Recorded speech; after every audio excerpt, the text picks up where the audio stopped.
Në episodin e sotëm, Dëshmi të Krishtera do të dëgjoni për një ngjarje të ndodhur vite më parë në Selanik.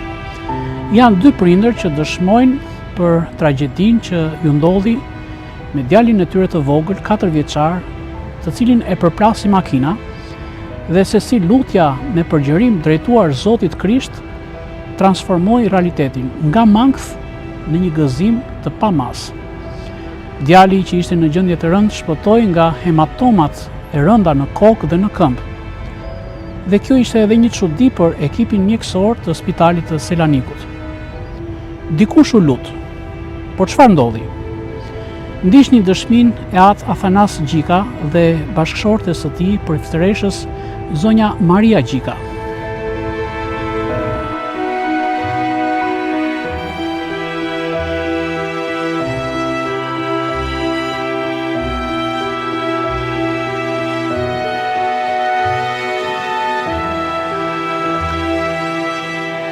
Μία από τις μεγάλες ευλογίες που είχαμε στη ζωή μας. Një ndër bekimet më të mëdha që kemi patur në jetën tonë është rasti i njohjes sonë me kryepiskopin Anastas, kryepiskopin e Shqipërisë. Në vitin 1992, sapo u bë kryepiskop i Shqipërisë, në përpjekjen e tij për të gjetur bashkëpunëtor për të zhvilluar veprën në Shqipëri, sipas vizionit të tij, ju desh të zhvillonte disa komunikime me njerëz të devotshëm të kishës në Greqi. Dhe duke kërkuar këtë bashkëpunim, foli me igumenin e manastirit të Simonopetras, atë Emilianin, që të mund të zhvillonte disa takime në Selanik me persona të njohur të tyre dhe që mund të diskutonin me ta se çfarë do të bëhej përmes këtyre takimeve. Igumeni, Jeron dhe Emiliani, që është edhe aty në shpirtëror, na thiri dhe na tha: "A mund të zhvillojmë një takim në shtëpinë tuaj me kryepiskopin e Shqipërisë?" Dhe ne ju përgjigjem që asgjë nuk diskutohet. Ky është një bekim i madh, i veçantë për ne. Dhe kështu pra u vendos që të zhvillohej takimi me personat, me atë Eusebi Vitis, atë Emiliani, etër nga manastiri Simonopetras, atë theologu, atë Efremi, etër të cilët erdhën më pas në Shqipëri, të ndihmojnë në veprën pimatike, si dhe 2-3 persona të tjerë. Ram dakord që takimin ta bënim një të diel. Erdhi koha të përgatiteshim për këtë takim, por ndodhi një sfidë për ne, një tundim që na tronditi sa desh të na lëkund. Pra ndodhi diçka për familjen, për shtëpinë tonë, të premten para të dielës që do ta tregojmë si vijon. Το οποίο ήταν το εξής. Ναι, έχουμε 5 παιδιά. Kemi 5 fëmijë, që në atë kohë, njëri gjendej në manastirin e Simonopetras, 2 të tjerë në manastirin e Ormilias, dhe 2 të vegjlit, Jani dhe Harallambi, ishin në shtëpi. Jani atëherë 4 vjeç, dhe unë ndërsa bëhesha gati të premten për përgatitjet e tryezës, sepse do të vinin 10 veta me kryepiskopin në shtëpinë tonë, pra, ndërkohë që përgatitesha, vinë edhe më lajmërojnë se fëmijën tuaj e goditi një makinë. Συνέβη, έρχεται και μου ειδοποιούν ότι το παιδί το χτύπησε αυτοκίνητο. Τέλος πάντων πάμε στο νοσοκομείο όπου ήταν και το παιδί μας... Shkojmë në spital ku ndodhej djali dhe mjekët na thanë që fëmia ka hematoma në kokë. Një traumë të madhe në këmbën e djathtë dhe djegje nga gomat, rrotat e makinës, saqë i dukeshin kockat. Και φαινόταν και τα οστά. Και είπαν οι γιατροί θα γίνουν αλλαγές.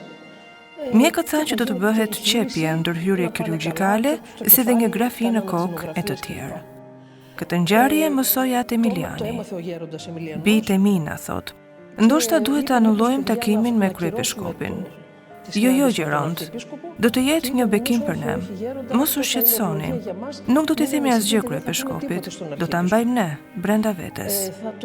Erdhi e diela dhe kryepiskopi shkoi në kishën e Shën Harallambit, kish pjesë e manastirit të Simonopetras, dhe nuk më shohi, por qëndroi brenda shenjtërores.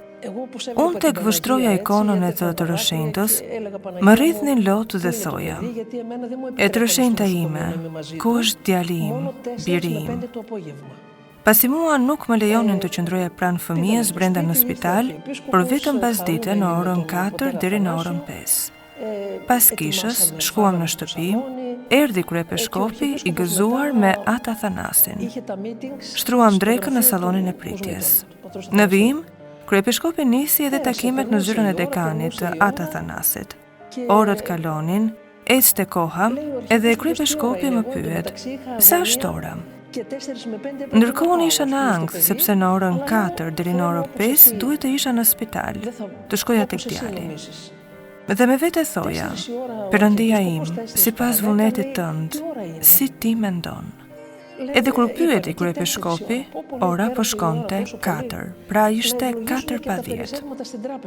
I them për orën dhe ai më thot: "Sa shpejt kaloi ora."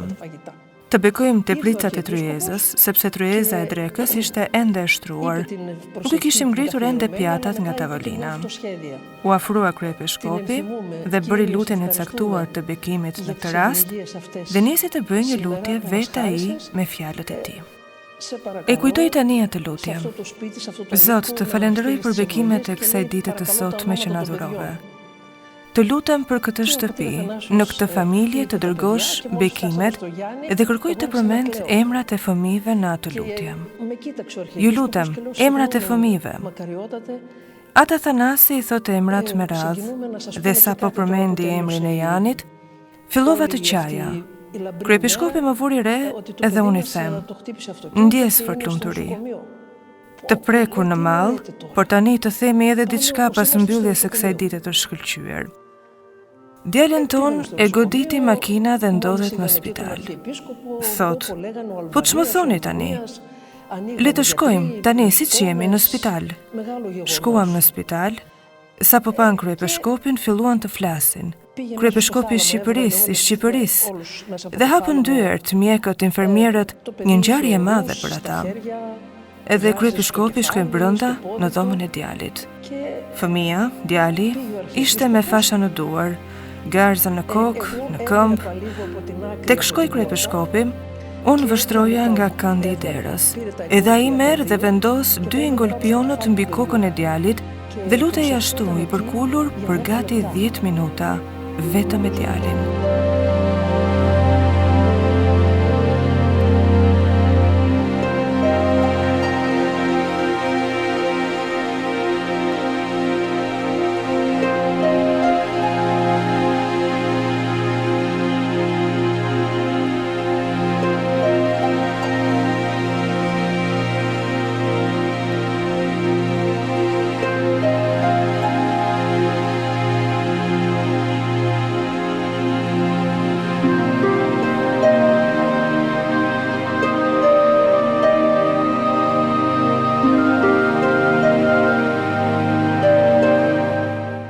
Djali më vonë do të pikturonte në krevat veten dhe despotin pranë tij, sepse ai ishte 4 vjeç dhe na thot: "Despoti bëri lutje te Krishti, lutje për mua."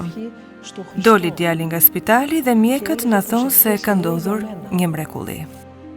Hematoma është zhdukur prej kokës së tij.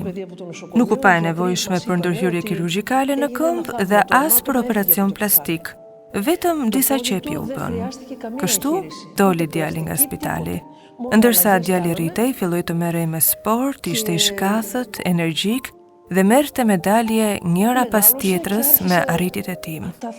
Ishte mbushur gjithë muri i dhomës me dekoratat e dalluara të kupave dhe kemi një qese plot me medalje. Nuk mjaftoni gjithë muri për t'i vendosur ato. Dhe të gjithë thonë: "Si i merr ky këto medalje?" Pothuajse pa bërë fare stërvitje. Në një moment hyri në garat e njohura në sportet 8 garëshe të atletikës, hedhje shtizje, vrapime të tjerë dhe mori medalje të artë në rangun kombëtar në të gjithë Greqinë. Στο όκταθλο και κάποια στιγμή πήρε το χρυσό σε όλη την Πανελλήνια, στο ακόντιο, στο τρέξιμο κλπ. Και μετά το φέραμε, το αφιερώσαμε. Και είπε το παιδί, θα το αφιερώσουμε στον Αρχιεπίσκοπο, ο οποίος μας έδωσε την ευλογία. Këtë medalje do t'ja kushtoj kryepiskopit Anastas, i cili më ka dhënë bekimin, na thot djali. Do të shkojmë dhe do t'ja japim atje, na thot djali. Por kaluan vitet, Ndërkohë kishin përgatitur dhe një amballazhim të posaçëm për këtë medalje për t'ia sjellë kryepiskopit Anastas. Dhe mbeti si çështje se kur do të vinim këtu në Shqipëri dhe t'ia jepnim këtë kryepiskopit. Kështu na u dha rasti të vinim në gusht të vitit 2024, pra më 15 gusht, një kohë peligrinazhi, dhe erdhëm te kryepiskopi këtu në Shqipëri, në Kryepeshkopat. Pavarësisht se kishin folur disa herë, ne kishim vendosur të vinim këtu në Kryepeshkopat. Erdhëm për t'ia dhuruar këtu dhe ai u gëzua shumë. Na tha që lutem për Janin, dhe kjo është shumë e rëndësishme. Dhe na thotë që kjo ju përket juve, megjithatë unë po e mbaj këtu, por kur të largohem nga këtu, kjo do të kthehet përsëri tek ju. Το κρατήσω, λέει τώρα, αν θα το επιστρέψω σε εσάς. Και έτσι για μας ήταν μια πολύ μεγάλη ευλογία για την οικογένεια, όλη αυτή η εμπειρία. Kështu për të gjithë ne, është një bekim i madh për gjithë familjen kjo përvojë dhe madje do thonim që gjithë kjo përvojë nxjerr në pa faktin e shenjtërisë. Sepse unë mendoj që kryepiskopi është jashtëzakonshëm, një njeri perëndie, që me jetën e tij dhe jo vetëm me fjalët e tij, pra me jetën e tij, vullosi që kushdo ai që dashuron dhe sakrifikon, sakrifikim pa mbajtur asgjë dhe pa u menduar dy herë, Perëndia jep pikërisht atë që thuhet në Ungjil. Ai që më beson mua do të bëj edhe ai punët që bëj unë, edhe do të bëj edhe më të mëdha se këto. Ο Θεός του δίνει ακριβώς αυτό που λέει το Ευαγγέλιο. Όσοι πιστεύετε σε μένα, δεν θα κάνετε μόνο αυτά που κάνω εγώ, αλλά θα κάνετε και περισσότερα. Και να προσθέσω κάτι ακόμη. Ο Γιάννης... Dhe të shtoj edhe diçka tjetër. Jani studoi arkitekturë në Greqi me bursë, bëri studimet pas universitare, master jashtë vendit dhe u martua me një vajzë nga Gjeorgjia. Babai i saj, pas rënies së komunizmit, u bë një biznesmen i madh. Ai bleu ndërtesa të shtetit dhe prona dhe adhuroi patriarkanës së Gjeorgjisë. Pronat që i përkistin manastireve që shteti komunist e kishte sekuestruar. Dhe kur mësoi Patriku që vajza e tij, Mariami, do të martohej me Janin, thotë: "Kjo është shkruar në qiell, e shkruar nga engjëjt." Kryepiskopin e ftuan në dasmë, por dasma u bë në Gjeorgji. Ai e dinte për ecurinë e Janit. Ne ruajmë letrat, ftesat e të tjerë. Εμείς, ο Αρχιεπίσκοπος για μας είναι Άγιος. Δεν χρειάζεται να τον αγιοποιήσει η Εκκλησία, αλλά είναι Άγιος και στις καρδιές μας. Gjithashtu për ne kryepiskopi është shenjt. Nuk na nevojitet ta shpall kisha, por është shenjt në zemrat tona dhe kudo. Gjeronti ynë Atë Emiliani, kryepiskopi Anastas dhe ish kryepiskopi i Amerikës Dimitri, këta të tre, ishin së bashku dhe ishin miq që i bashkonte kjo miqësi shpirtërore. Ndërsa Gjeronti, igumeni i Simonopetras, Atë Emiliani, ndoqi rrugën monakale duke ndihmuar monakizmin, fortlumturia e tij kryepiskopi Anastas misionarizmin, edhe ish kryepiskopi i Amerikës që patëm bekimin ta kishim pardje në shtëpinë tonë, do thoja që ndoqi rrugën karrierën e tij universitare. Lavdi Perëndis për bekimet që na jep dhe lutemi që këto bekime të jenë jo thjesht detyrë, por një rast që të na adhurojë edhe në jetën tjetër atë që duan të gjithë njerëzit. Amin. Χρέος, αλλά μια ευκαιρία να μας χαρίσει και στην άλλη ζωή αυτό που θέλουμε όλοι οι άνθρωποι. Να έχουμε την ευχή του. Οратën e tij paçi.